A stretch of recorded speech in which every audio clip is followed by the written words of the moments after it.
right. Welcome back to the podcast. Returning is Coach Harvey, who's the DC at Hutto High School in Texas. I did not scare him away from the last time, so he has come back to educate me on coverages. Coach, thanks for coming back. Absolutely, man. No, thanks for having me. I know you've had some dudes on here and you got your slate full, so I'm honored that you would call back, my man. I'm more honored that people say yes. Like, I've had like 3 say no. Whether it was their college won't allow them to, which I understand. Sure. They just didn't want to. Or they're just not going to respond. It's just one of those. You know, I take pride in talking ball, and I think that if we're all going to learn, and we've got to collaborate and meet with one another, and Zoom makes that easy, right? So I don't know, man. I might bite off more than I can chew at some point, but I've had weeks where I've done multiple podcasts, and that's not to say that I'm this popular guy. It's just to say that I take pride in doing that for coaches, and whether it's yourself or somebody else that's listening. I don't care how big the audience, it's just not something I'm all wrapped up into. And it's not to talk bad about those that say no.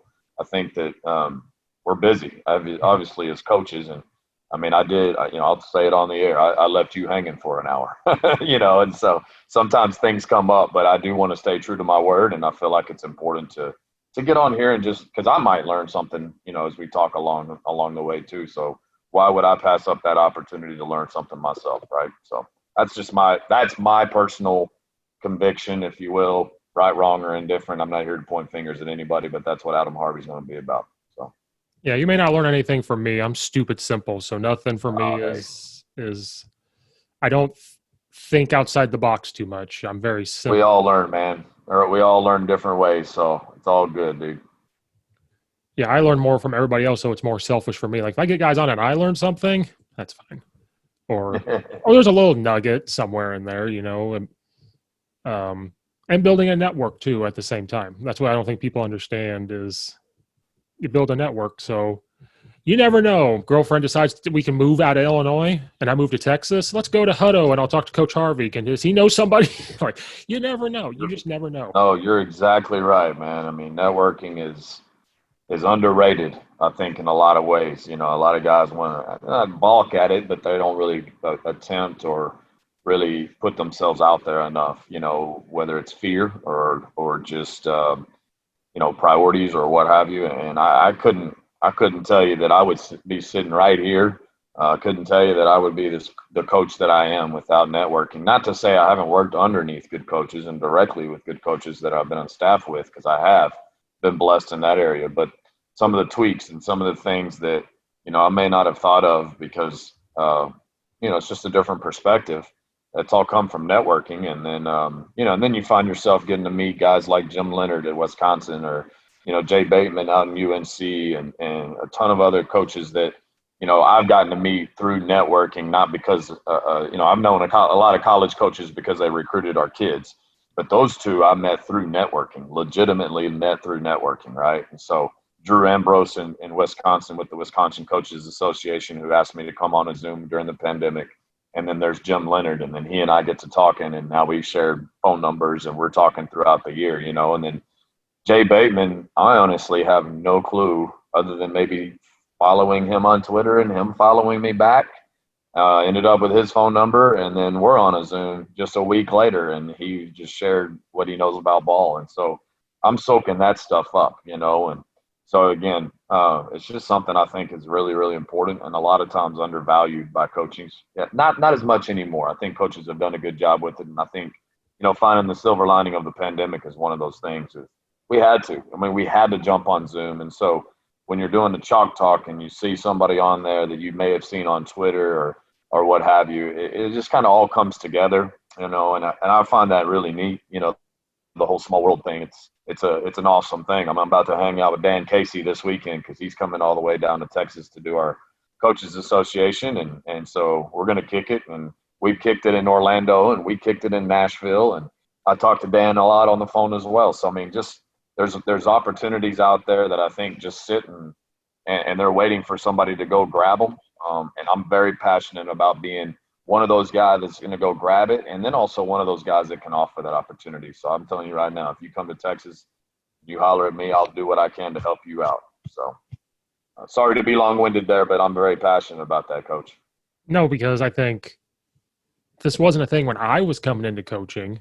The internet stuff wasn't there, but you still had to go talk to coaches. But you had those coaches that were like, I'm not going to tell you. I'm not giving away the secret. Right. You know, then I think, like you said, in the pandemic, we had to learn. I didn't know what Zoom was. People said Zoom's been around since like 2011. I was like, I didn't know what Zoom was. Sure. And I think our significant others all probably hated us because we had to talk football with somebody, or it was double-edged sword. They hate us because we couldn't talk ball. Then we do talk ball for hours on Zoom. Like, what are you doing for hours? And like, it's therapy. So I think that was a big thing. But you're right. Like the podcast is now work like Coach Banstra. We became friends during this from podcasting, and now he's like reaching out to coaches to talk to me. He's trying to promote stuff. Like Coach Rudolph Allen or Coach Rudolph at Ohio University, O-line coach, can come on and talk to me, like that type of stuff. And it's like that never would have happened if you didn't reach out and talk to people.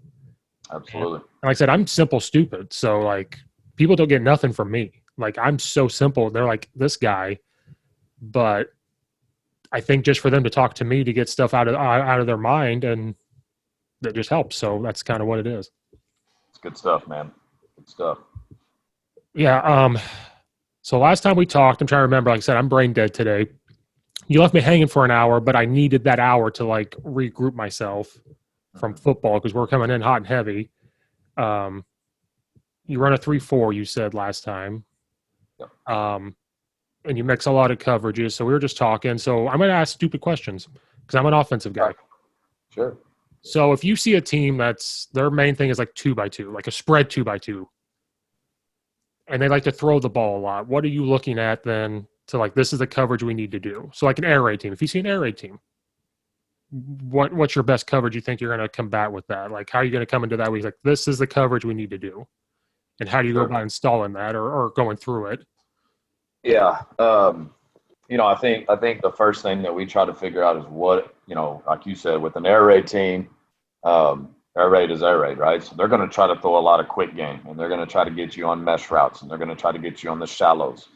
And so I think if you can find a way to get your dudes in windows to kind of combat that, that's the number one priority.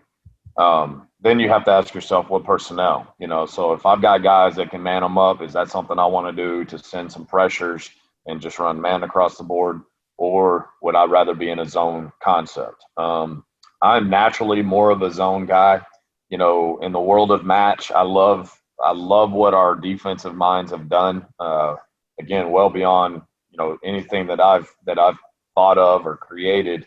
But I think with the zone match and the man match concepts that have come about in particularly college ball over the last 10 years have really helped us. And for me personally, and what I like to do conceptually, it's helped me because we can be in a man or a zone on any given snap, give the same look, and then and work what we want to work against the 2x2 set. So it depends on how good those slots are, a lot of times, and then how we can combat them with our overhangs.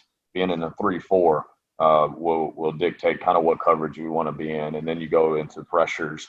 If we're going to pressure, we're going to be in some type of match, whether it's zone or man. But I think a lot of that, just it kind of comes together. Our front and backs are definitely separate, but they're married, if that makes sense. They're two different beings, but they're always going to marry into one another. I'm not a guy that will call a coverage based on formation just because that's what we run against that formation. We're going to call a coverage based on what our front's doing before we're calling a coverage based on the formation. And again, I mentioned this in our last time we sat down and talked, is like I want to call defense like an offense.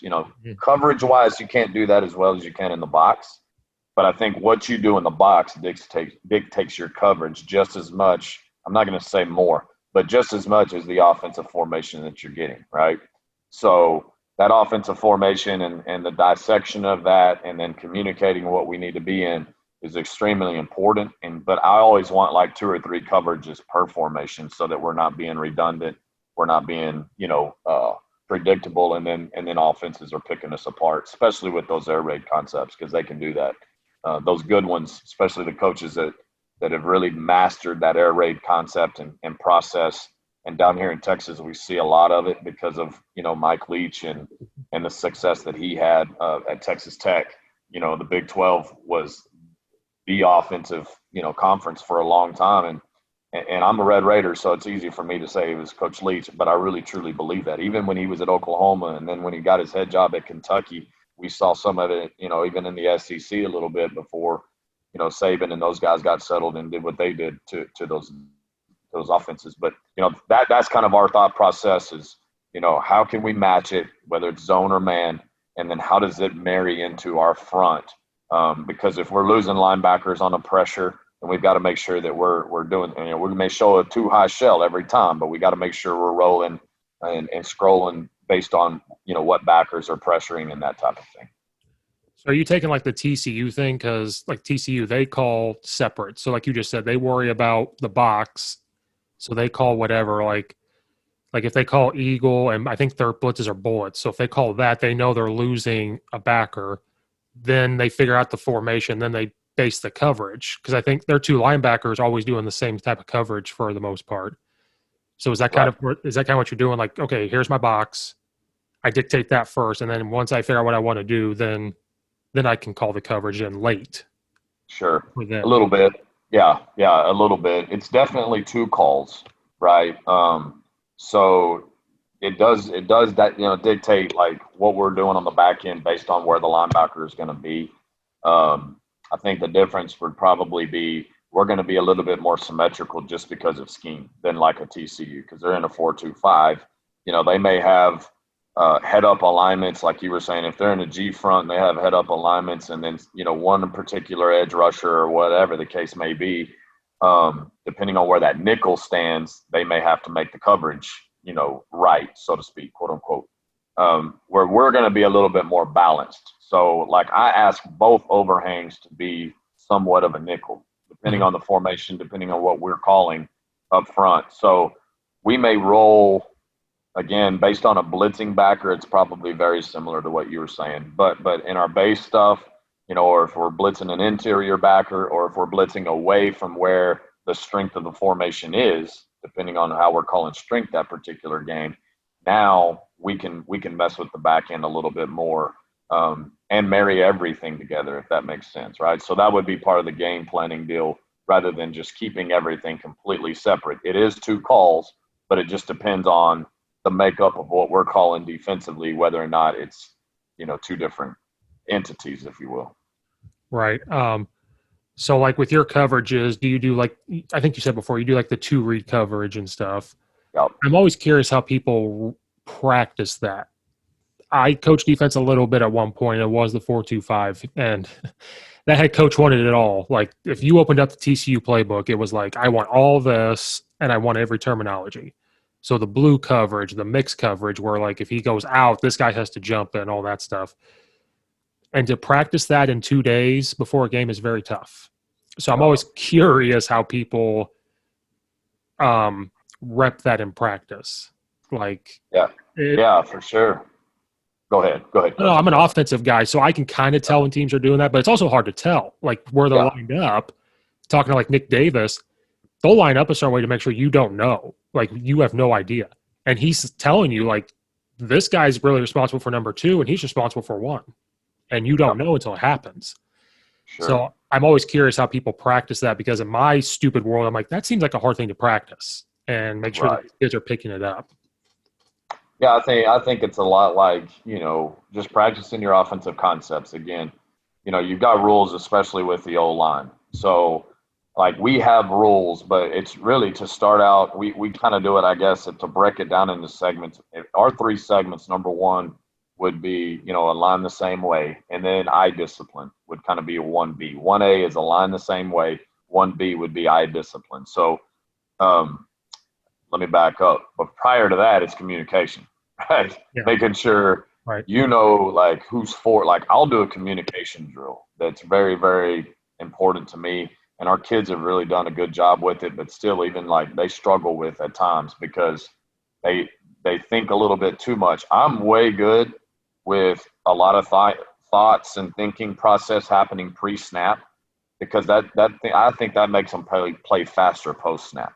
I'm okay with them thinking pre-snap. Now, question is how much time do you have to think? And they don't know that. So, like, we need to be on top of our game, and that's where film study comes in. So going back to that, after communication, 1A is aligned properly, 1B would be eye discipline.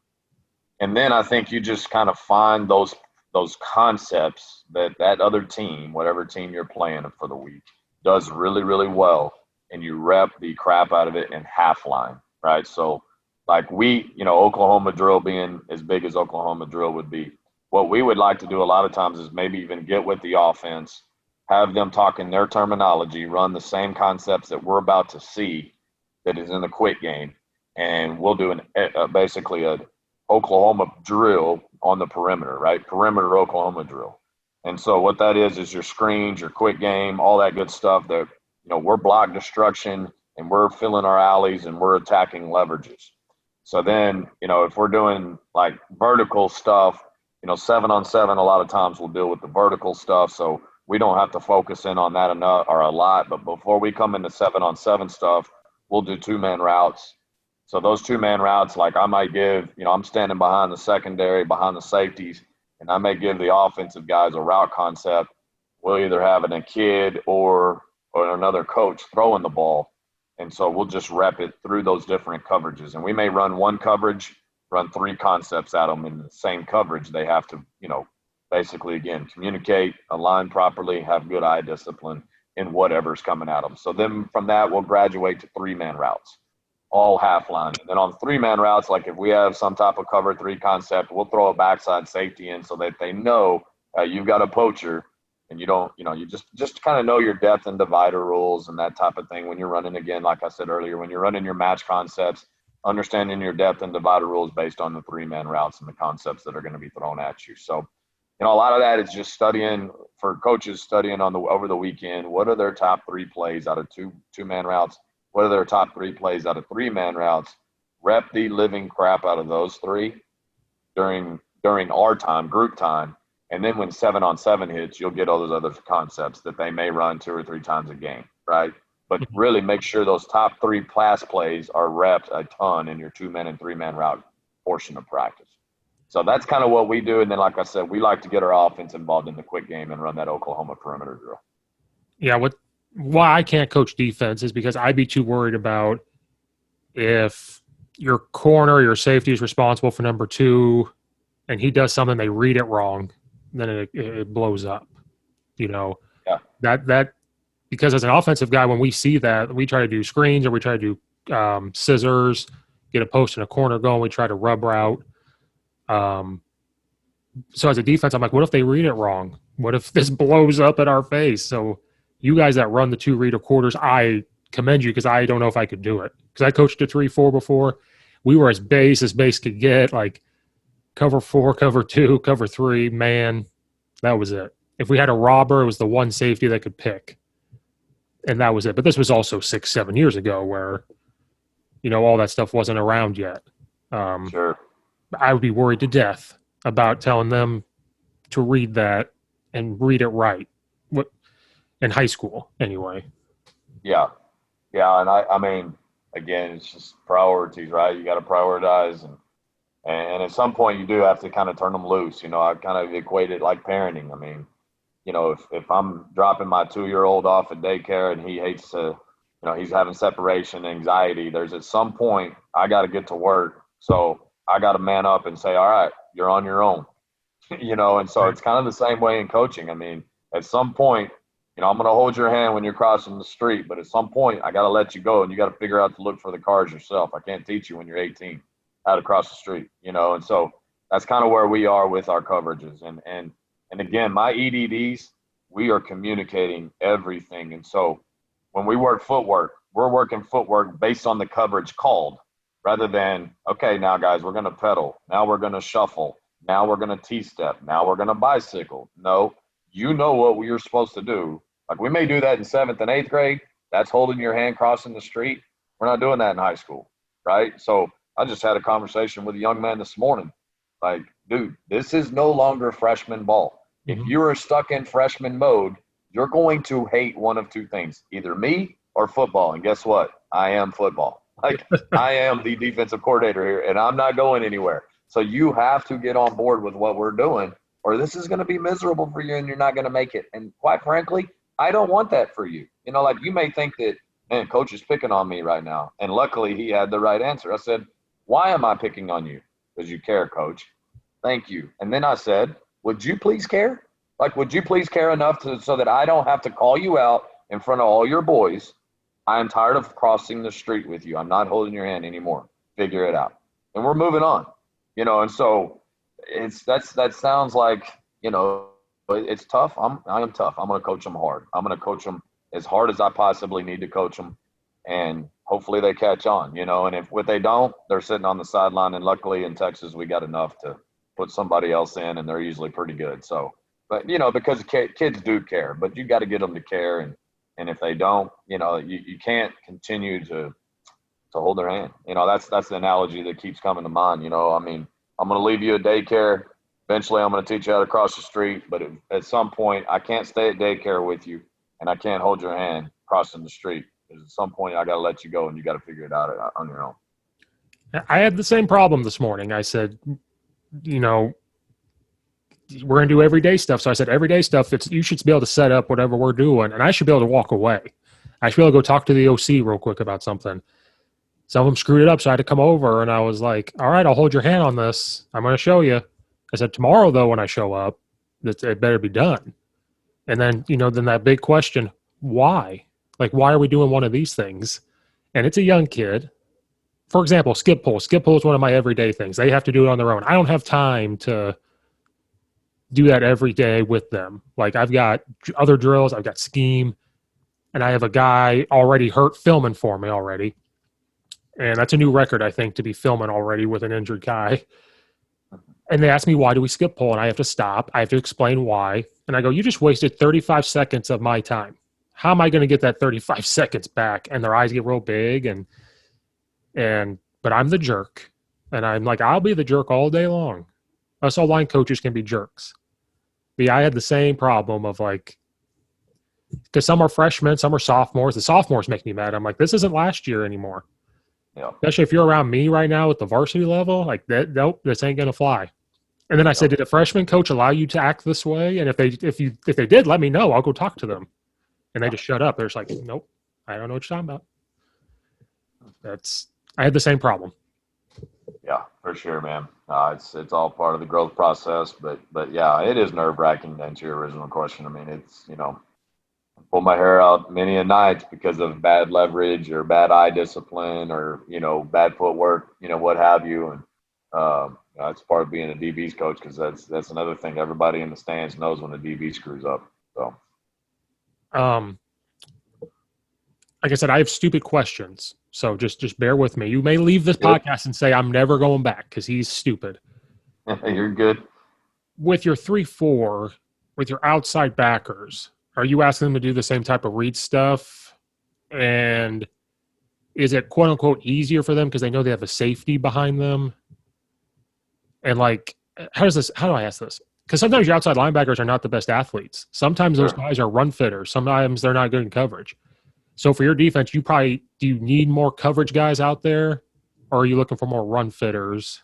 And how does that work with them when you do all that? Yeah, that's not a stupid question at all, man. I think that's a, you know, philosophy thing. In our particular stuff, we do ask those guys to be nickels, as I said earlier, right? They're both going to be nickels. Now, one of them might be more apt to be that fourth rusher.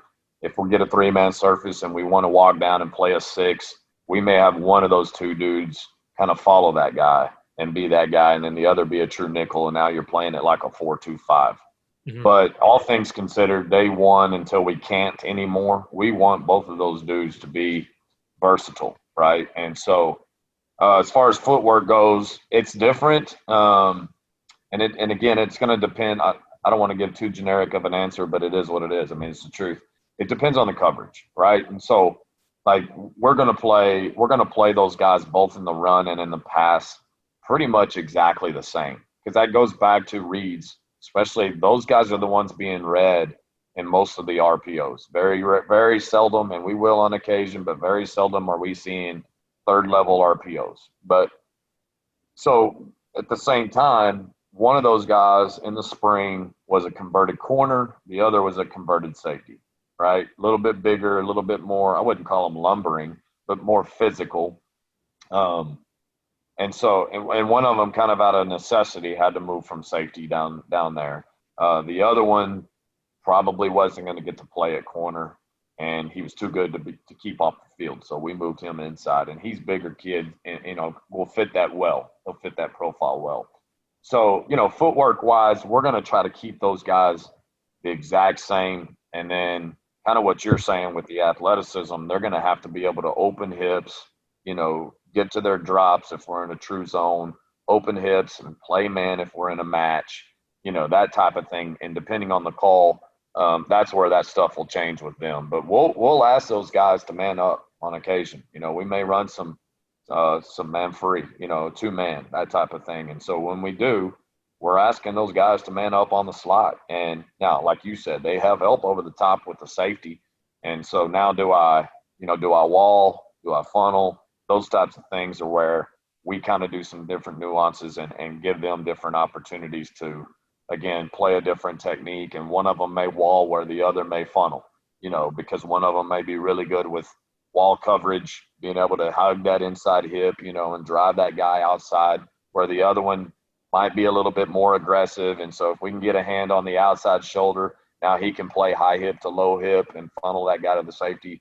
We're okay with some of that stuff too, just kind of depending on what pressure we have called, if we have a pressure called, what the down and distance is, what they like to do, and that all comes with game planning. So, we really try to be pretty much the same across the board, as much as we can, but there's always going to be a different leverage, and some things that's also going to feed right into what that kid does well, right? And so I think that's the essence of coaching. If I got a kid that can really skip pull as an O-line coach, well, let's call those plays as much as we possibly can. If I got another one that's not very good at the down block, opposite of the skip pull, now we may not call it as much, but we're still got to call it because this dude can get off. He can go right now, and his skip is as good as they come, right? So it's the same thing. This dude can funnel. That dude can wall. Let's call those coverages that get this guy funneling and that guy walling. And then we've got 2 free safeties on top of it that know, okay, he's going to funnel and he's going to wall because we talked about it all week, right? And so just kind of helping those guys out, I think is again, part of the essence of coaching and making sure you're putting guys in position to make plays. Yeah, I used to call your type of defense that you're describing like a hybrid 3-4 because when I coached 3-4, we called our outside backers R and L, rocket laser. And people just figured out, the rocket or whatever is their strong side outside linebacker. So guess what they would do? Not run the ball that way. They would pass that way. And our L was more like a whip or whatever people call it, who was faster. So they kind of figured that out. So I like the way you're describing it is you don't know what they're going to do if they're similar in the way you're going to call it. So you're trying to dictate what they're going to do instead of them dictating to you. Essence of that 4-2-5, that's kind of what they do. So I like how you describe that instead of like he's always strong side, he's always this or this to disguise it, as I should say, from because if I'm watching you guys on defense, like, well, I know he's going to do this because he's the strong side. Well, what if they do the same thing? What if they're taught the same thing, or just a little bit different technique, but they still have the same principles? Like that's hard to game plan for on the offensive side. Absolutely. That's kind of what we're shooting for. I mean, I don't know that we're always great at it, but that's what we'd like to approach that idea. So, well, it's just disguising it, like you said. Call defense like an offense. If you can disguise what you're doing, we as an offense don't know. Like, if your man coverage looks exactly like this coverage, we don't know. RPO stuff, man stops it. So, like, if it does look like a man, we may not call RPO, but you're sitting there going, "I'm just in a cover too. I'm not a man." But if it slows them down or disguises it, that's what it's for. And if you got 2 true outside nickels that could fly around, that disrupts it even more. Absolutely. So, like, I know it's probably going to depend on coverage. So, since you got 3 down linemen with your outside guys, what's their read? I know it's probably depending on coverage. What's their read? Because they probably show up in the run game a lot too, because what's the first thing an offensive coordinator is going to see is 3-man. We're going to run the ball. Right. 5 should be able to block 5. So for those outside guys, like, are you always, if it's zone, they're probably looking in the box. Like, what's their read? And do play actions ruin it? Does that give problems when that happens and all that stuff? Again, I have stupid questions, but this is what No, you're good. Yeah, you're good. Yeah, so based on excuse me, based on that front, their read doesn't necessarily change, but their positioning might. And so what we're going to read is the tackle, right? And then we're going to read through him to the ball.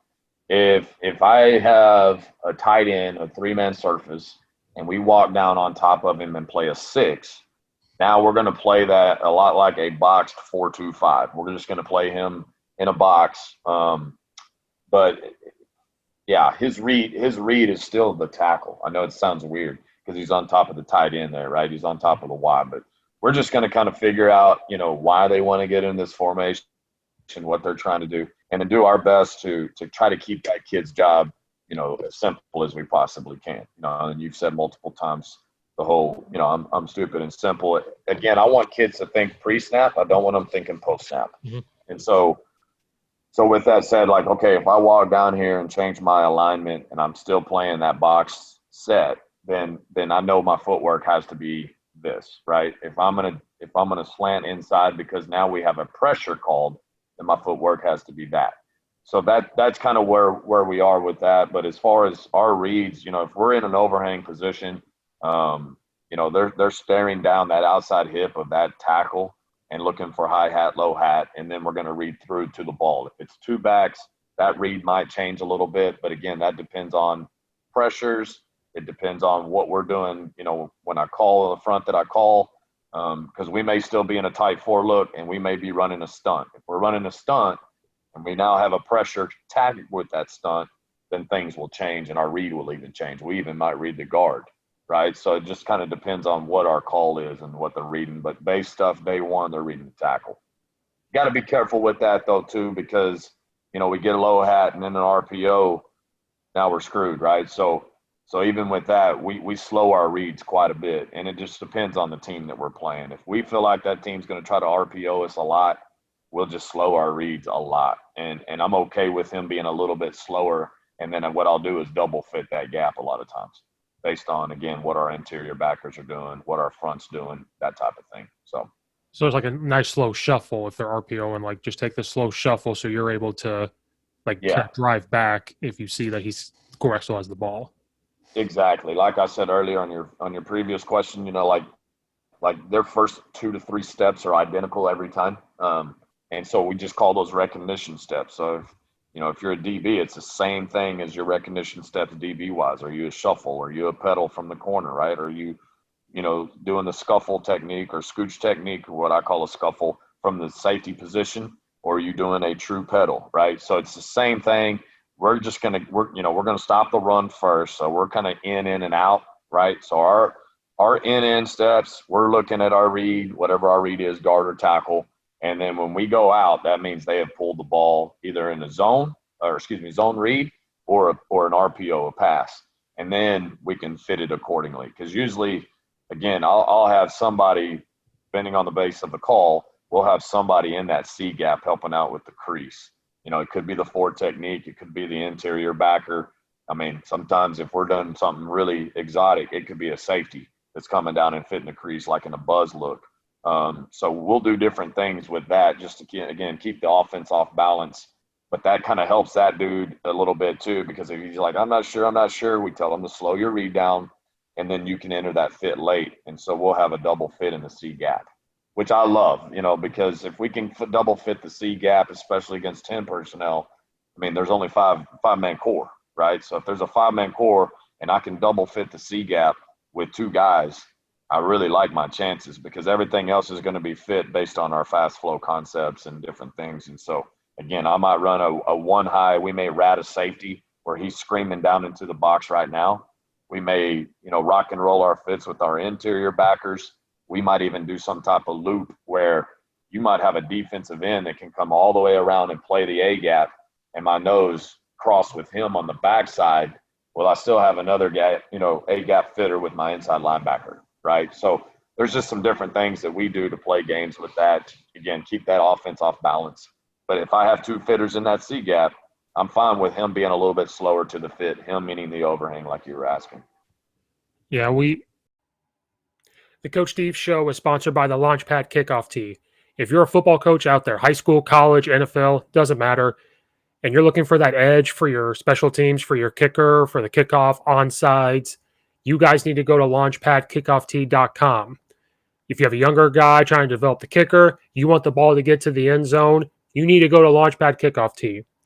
This tee gives a coach a strategic options for squib kicks, onsides, everything. It is proven that your kicker will kick off farther. It is legal for NCAA, for high school. Okay. The Launchpad Kickoff Tee is a game changer. So if you go to launchpadkickoff.com/CSS to use the code CSS, you can get a Launchpad Kickoff Tee for 10% off. So go to launchpadkickoff.com/CSS. You can use the code CSS for the Coach Steve Show to get 10% off. Also, there's a bundle. You can get one for 10% off. You can go to two and get more percent off, or there's an option to buy four. If you click the option to buy the 4 kickoff tees, if you like it so much, when you use the code CSS, you'll get the 4th one free. So instead of paying full price for all 4, you'll get 3. So go to launchpadkickoff.com/CSS, use the code CSS, get 10% off, buy 4 to get the 4th one free. This is a game changer, guys. It does more than just hold your balls. Go get the Launchpad Kickoff Tee today to give your kicker an edge for next season. As you guys know, the Coach Steve Show is also brought to you by the Unhinged Sports Network. The Unhinged Sports Network is a 24-hour, 7 days a week, nonstop playing radio podcast about any sport that you guys can imagine. They have a proud partnership with Fanatics. So if you go to the link in the description, go to Fanatics, use that link, and go get some gear to support the Coach Steve Show and to support the Unhinged Sports Network. They have deals all the way up to 70% off. They have deals for free shipping, and they have every single sports team you could think of. Your college team is going to be on there. Your professional team is going to be on there. They have good deals on jerseys, T-shirts, hats, socks, anything you want. So please use the link in the description to go to fanatics.com. Save big on your team's gear to help support the Unhinged Sports Network and to support the Coach Steve Show. We used to stunt like the outside backer and our end, and that safety would walk down and take his responsibility. So now you're back to a 1 high. They're coming in, and it's late. So he's walking down, and now you're rolling it at the snap. Or another thing we like to do, and this was years ago, was blitz the corners, and those safeties go pick up those corners out of that 3-4, which was great.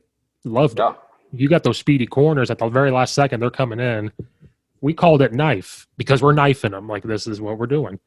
And another thing we like to do, I don't know if you've ever done it, was we'd send our ends out in a flat and blitz the outside guys just to get real sexy with it. Like, send the ends out to be in that flat coverage and send the guys out. And then come underneath. We just called that cloud. We just sent them out and come in. But like I said, we were just cover 2, cover 3 man, and then exotically would add those stunts and walk those guys down.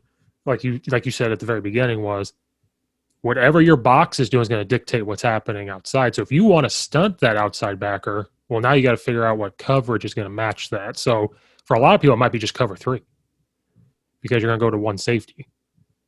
Or do you find that man works better when you want to stunt those?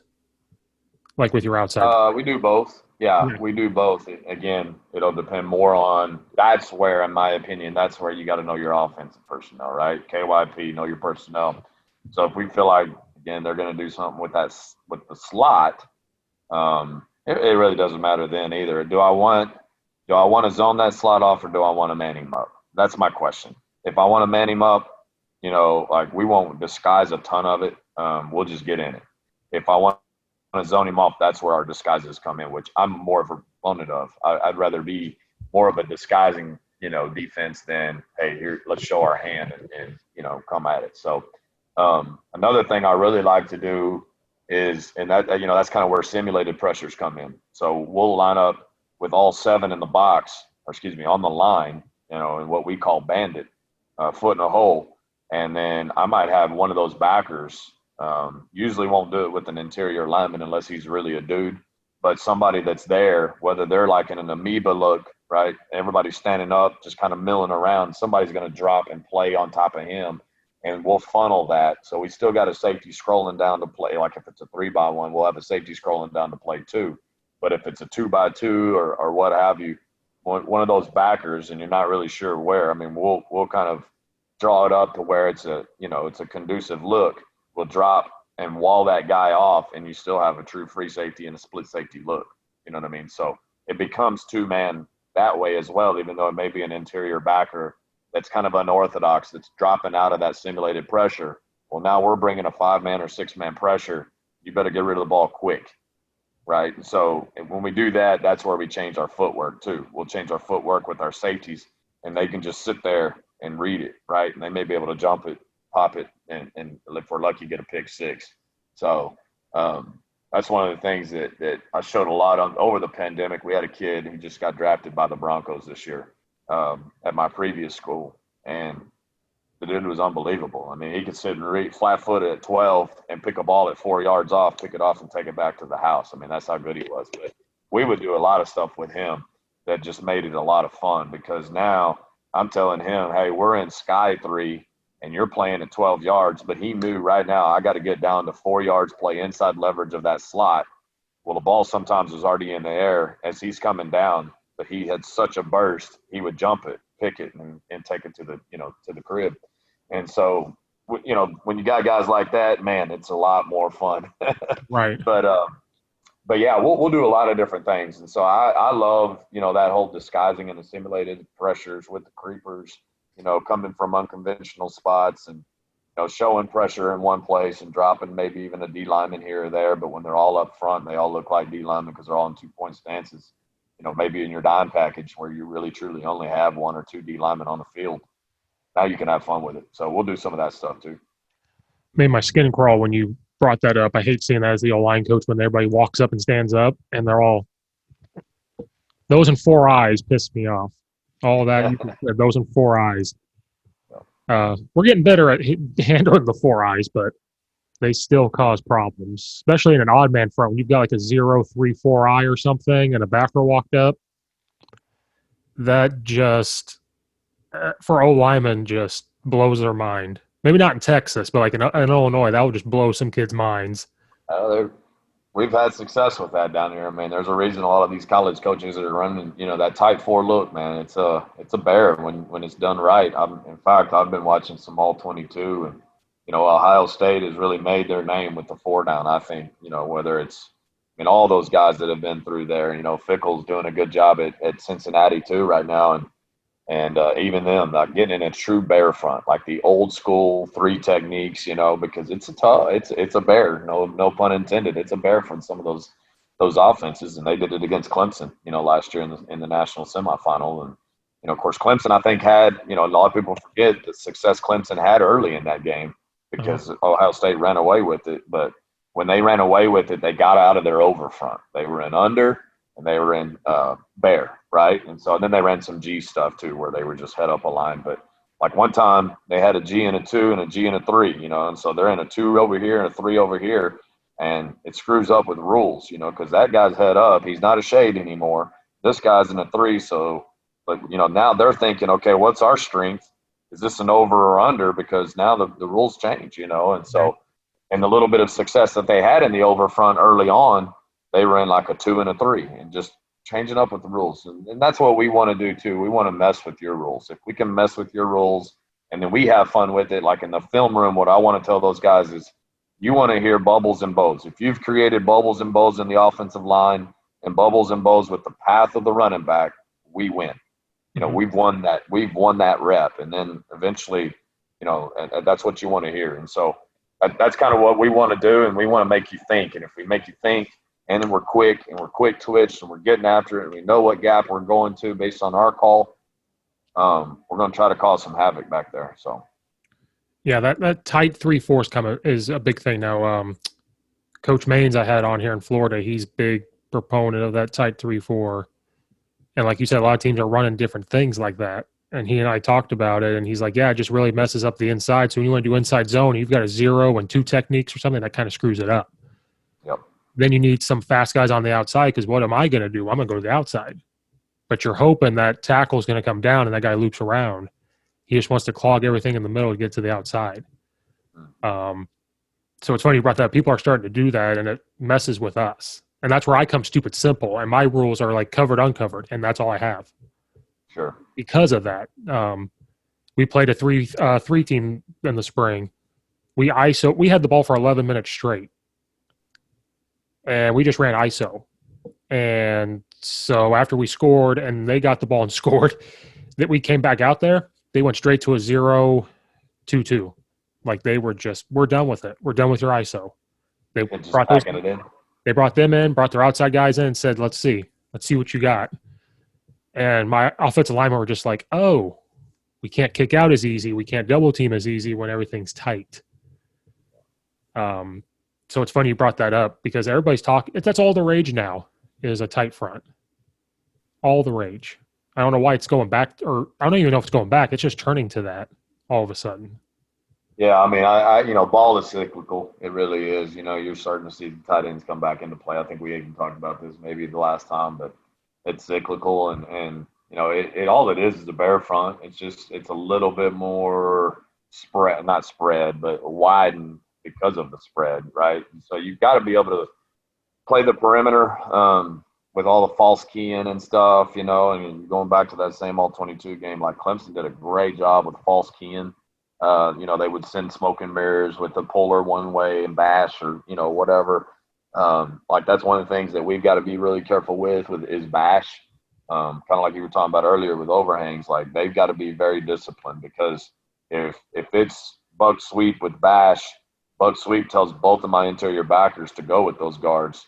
Well, they're completely out of the picture now. And so you've got to make sure that you keep your gap intact as an overhang because that can get hairy in a hurry. And then the safety's got to fill the alley or play force, whatever the coverage we're in. And so, just stuff like that I think it can get back to you. But the cyclical part of it, to me, it's coached a lot like a bear front. I mean, I grew up in the old 46, 50 with, 3 down linemen, 2 stand-up ends. And, I mean, we were up there on the line. It was a 5-2. It was a legitimate 5-2.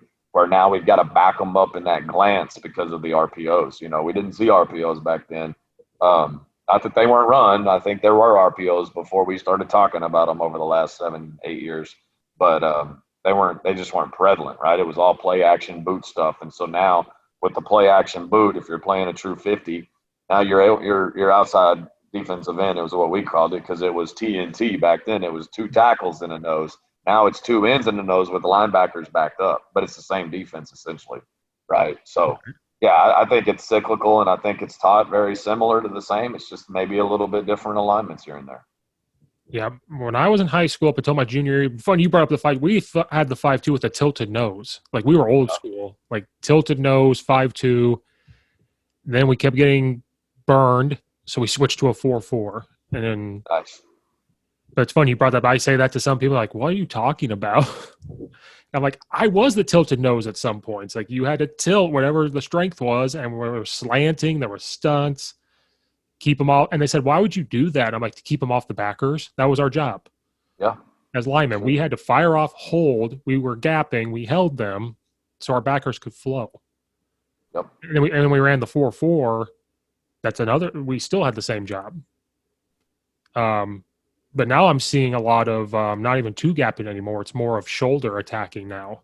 Right. Especially with a 3-4. Because you probably know you had to grab this guy, and hold on for dear life.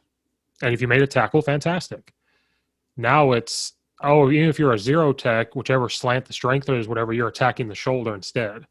And if that guy comes to a double team, you have to slip it.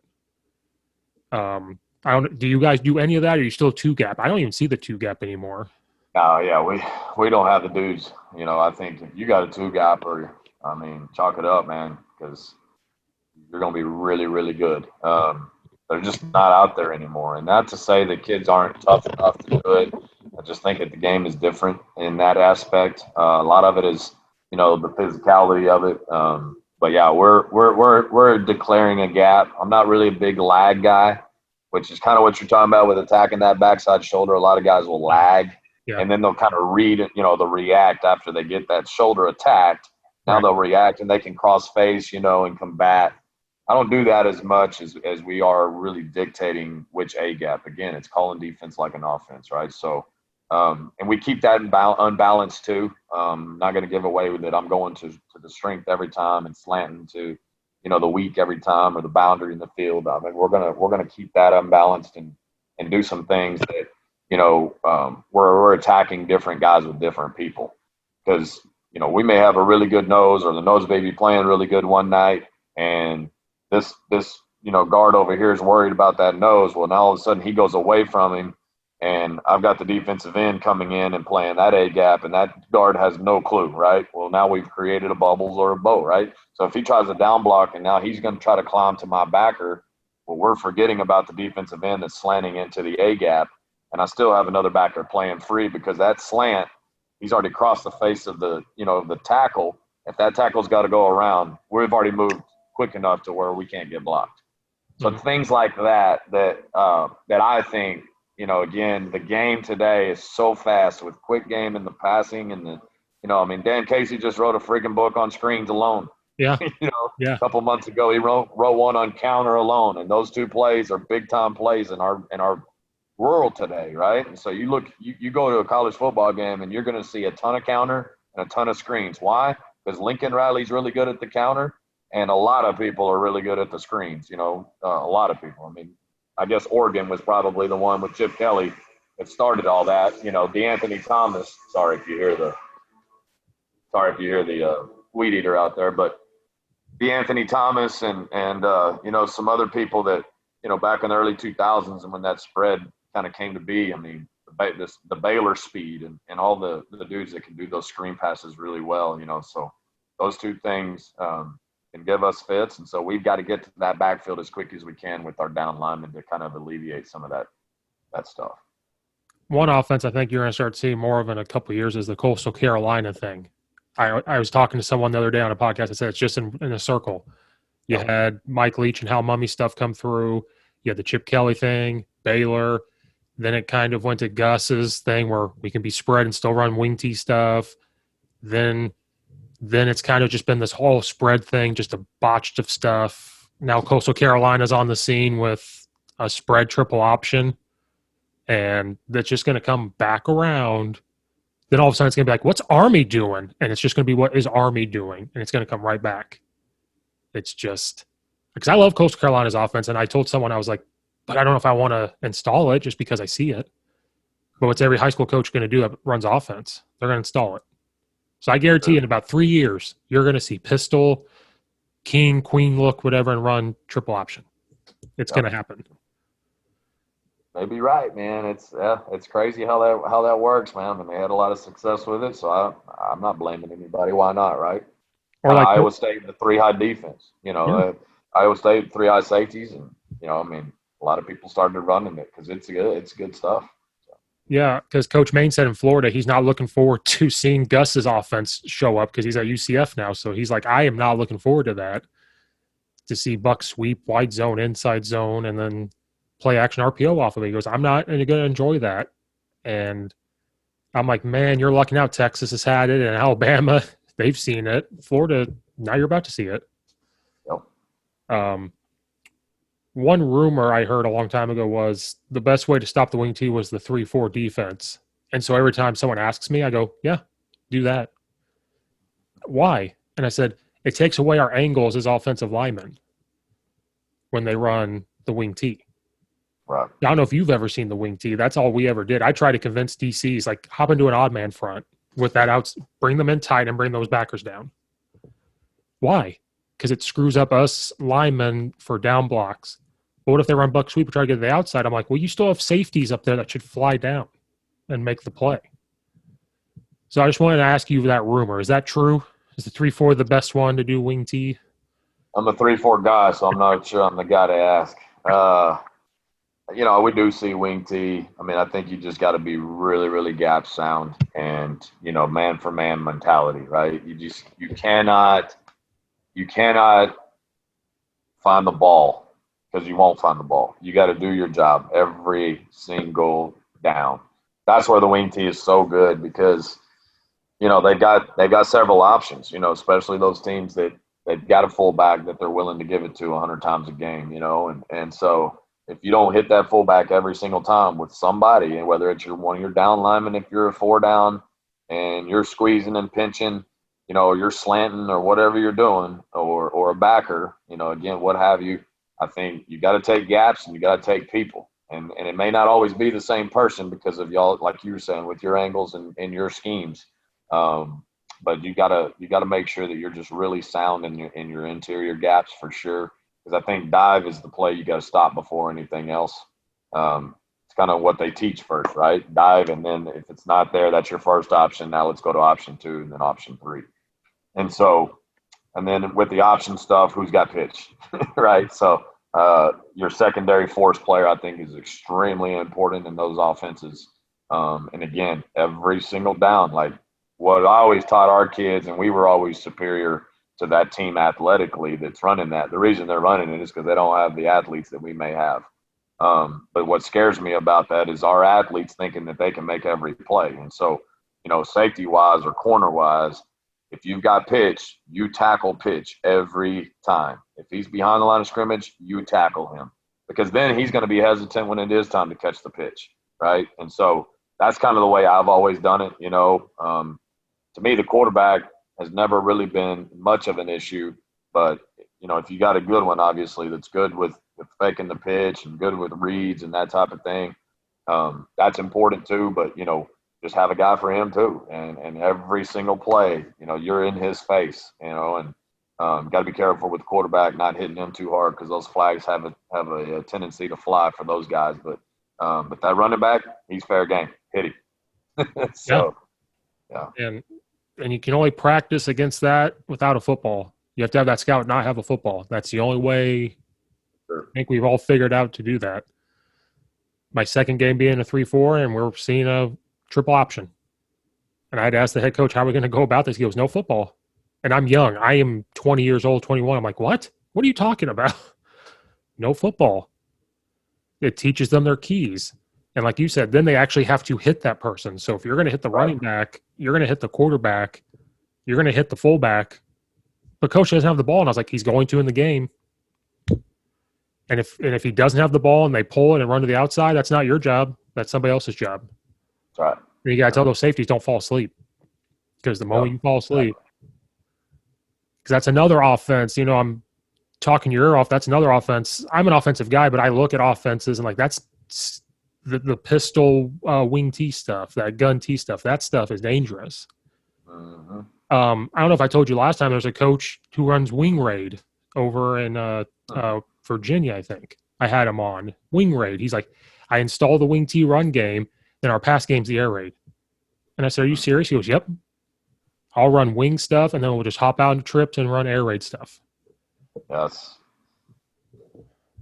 Yeah, that stuff makes guys, at least plan for something. And if you can't stop the wing tee, it's going to come all night, and if you do, we're good enough to throw the ball. So I think that's great. I've always said, I can't stand, I may be giving away a big-time secret here, but I hate it when guys just come out and jump in gate. Maybe right in the middle of the field, hey, we're going to go gate right now and have a series of gate plays.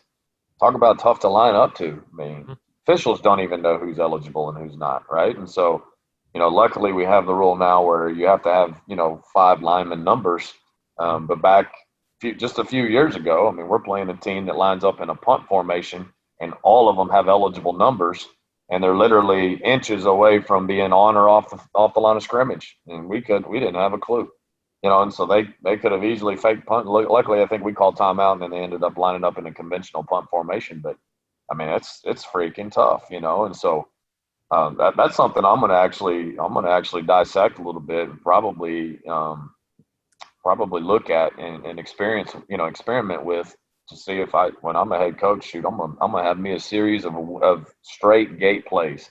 Come out, have 6 plays in the gate. And force them to defend it. And so kind of like this wing raid stuff, you got to force them to defend both things. And if they don't, we're going to stay in it all night until you do. So I like it. Oh yeah, every stop I've made, I've gone to the head coach and say, "You want to put in some polecat, just to come out and polecat look?" And one of two things happen: they don't know what I'm talking about, or they're like, "Should we put that in?" And I'm like, "Just screw with them. What if we don't run a play out of it?" I'm like, "That's fine. They'll call a timeout." Yeah, If you're a head coach and you don't have the gate or polecat, guys out there that don't know what we're talking about, you have to Google it. What gate is or polecat, you have to look at it. Because no I was like 22 when the head coach we had put it in, and I'm like, "What is this?" I was just learning everything, and I'm like, "What is this?" He's 40 years old, and he goes, "You don't know what this is?" No, we ran the power I option in high school. I don't know what this is. Like, doubt. Yeah, um, but you defensive guys can do that too. You come out in some funky looking thing, we got to call a timeout. As a head coach, yeah. why would you not once in a while have a weird thing to come out in and make the offense call a timeout? I, I don't understand it, but I'm a, Yeah. I don't know. What do I know? Um, is there any coverage that you just love that I have not asked about? Like you're sitting there going, Steve, why did you not ask about this coverage that I love to do? Like, is there something I missed? Like, is there something unique you do or you just love out of your 3-4? Yeah, no, not really. I mean, you touched on the two read. We are we're going to major in our two read stuff. Out of press, I don't want to play off. So that I guess if there's a technique that I love, it would be press coverage, both in the zone and the man concepts. I'm not married to just a man, and that's something that I have to break, especially when I got to this new school. I had to break these kids of that mindset. Every time I press, I'm in man. It's not always the case, right? So, um, and I'm also a big head up alignment proponent, right? So not just interiorly, but also out on the edge. Like we'll line up head up on the outside receivers, because I know what leverage I need based on the coverage, and so if I can line up head up on you and jump inside, hug the hip, and man stuff, I'm way good. I might need to jump inside if we're trapping. There's a lot of areas where maybe if we're even in a press bail concept and I need inside leverage and get to the top of the numbers and you're lined outside the numbers. But I want to make it look the same every time. So I'm a big proponent of that. And then the split safety looks. We'll do multiple coverages out of split safety looks. That's just kind of to keep everything kind of the same, right? And keep it, again, maybe even for lack of better terms, this is kind of a negative connotation, but keeping it monotonous to that quarterback, because every time he looks up, you see it all on TV, and what are they doing? They're pointing to those safeties. Hey, we got two, or we got one. Well, if I'm showing two every time and I can do something post snap to make it one or even make it three, I'm in Right. good shape and I'm keeping you guessing on what we're doing. So, that was one of the things I learned from Mike Gundy. He was recruiting one of our guys at the previous school I was at. And I had a privilege of talking to him for about 45 minutes. And what a guy. I mean, he's a great dude. Um, we were talking about this one particular thing. So I just asked him, hey, quarterbacks in your league, what is it? What is the one thing that they have the most trouble with? Because if I can somehow replicate that, I may not be able to do it like the Big 12 schools are doing it. But if I can replicate it in the high school sector, then I want to do that. And he goes on this whole rabbit trail with me. And he's like, well, let me ask you a question by answering the question with a question type deal. And he said, what is one thing that has to happen every snap from a quarterback's perspective? So I'm thinking from a quarterback's perspective, and my first thing says he's got to identify one high or two high. Then he's got to know what, if it's a pass down, he's got to know basically what protection he needs. If there's some type of call and we need to change protection, he needs to know that. So I'm going through all this stuff, and then maybe count the box. I'm sure your center's identifying who zero is if that's what you do, but I don't know. He's sitting there like, no, that's not it. That's not it. I'm like, I don't know, coach. You got me. But you got to catch the snap, man. He's like, you're thinking way beyond what really has to happen every down, and I'm like, okay, you got me. And he said, no, seriously. He said, when they look back down to catch the ball, he said, if we're in the check with me, very rarely will a quarterback legitimately look at the ass crack of the center. Uh-huh. And I'm like, that's so true. He's like, yeah, nobody wants to sit there and look at the crack of a big old fat dude that's sweating down his backside. He may look here real quick, but then he's going to look right to the sideline. And you'll know the difference. He's like, if you watch enough film and then you pay attention enough, maybe throughout the game, you might not pick it up a first or second drive, but third drive and on, you should know when they're doing check with knees and when he is legitimately getting ready to catch the snap, that's when you move. Because I promise you one thing, every high school coach and every college coach that coaches quarterbacks will not allow that guy to look up once he gets down there and locks in to catching that snap. Because if he doesn't catch the snap, then our play is shot, right? It's done. And man, that was like groundbreaking for me. I know it sounds so elementary, but we would always scroll and roll on indicators. And from that point on, I've practiced rolling and scrolling post snap. Because if we can show it too high, you know, and maybe if they can figure out, okay, now he's getting ready to catch the snap, I can go ahead and start my movement. Okay, but if we can do it post snap, man, again, knowing your depth and divider rules, which is something I really picked up from Nick Saban, and knowing your you know, if we're in match, if we're in country 3 and country coverages, knowing exactly where your zone is and get there in a hurry. You know your footwork, because like going back what I was saying, in the EDDs, we're working footwork based on coverage, and we call a different coverage every drill. Every drill, we're calling a different coverage so that they're getting all of those coverages in brain or embedded in their brain. And now it makes it easier for those kids on Friday night too. So that was a really long answer to tell you that there's probably little nuances that I love more than a particular scheme, a particular coverage. I'd rather just focus in on the little things that are going to make us better, right? And when we do that, now we're playing fast and we're playing physical, and now we're playing good defense. So, No, there's nothing better than a Mike Gundy story because I like Mike Gundy. I hope they do well this year. I was picking them to do well. I was like, I hope they do well. And it is amazing how simple college coaches are, and sometimes we all make it more complicated. Then you watch them, and you're like, oh my God, that's so simple. Like Sam Houston State O-line coach sent me like there some drills, and I'm watching these drills. I'm like, oh, you don't need equipment? And they're like, no, I have these every days with cones and towels. And I saw what they do every single day, and I stole them. And I'm like, I'm going to do this. This is stupid. Yeah. Like, I think I'm simple. I look at that, I'm like, oh, and you get paid a lot of money to do that. And I get paid nothing, and I'm trying to make it more complicated than it has to be. But yet they've hoisted the trophy. They're national champs, you know. And yeah, I mean, absolutely. There's something to be said about that. I agree. Well, Coach, I took a lot of your time. Like I said, if you walk away from this and never come back, that's fine. I enjoyed it. Like I said, all good, man. I don't know if I'll ever coach defense again because I'll lose every ounce of hair I have left. But I like to learn defense just in case. Because I love to coach defensive line. Like, if I had to coach defense again, it has to be D-line. I can't ever look at big picture. I would lose sleep. I did lose sleep. I was the assistant DC, and I lost sleep. Sure. It wasn't even on me. Offensively, I don't lose sleep. I just am ready to get mad, and then after the game, figure out what I'm going to complain about. But I appreciate it. I took some nuggets.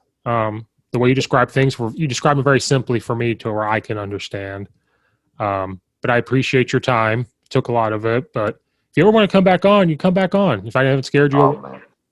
Not at all, man. It's like I said earlier, man, it's my pleasure and always wanting to talk ball again. I don't care how big the audience. It's not something that I, care about a whole lot, but I do take stock in the networking portion and just talking ball when we get a chance. So I'm glad to come on and glad again and honored that you would ask for a second time. So I appreciate it. Yep. Well, everybody listening, thanks so much. Go check out Coach Harvey's Twitter and ask him any questions you got, I assume. Well, I'm just pushing that on him now. They're going to have people DM you now for questions. No, it's all good, man. Again, that's part of it too. Like I said, I'm coming on to talk ball. I talk ball on Twitter all the time too, so I have no problem with it. By the way, my handle is Coach_Harvey 18. So hit me up. Yep. Well, Coach, thank you so much. Guys listening, thank you. We'll see you guys next time.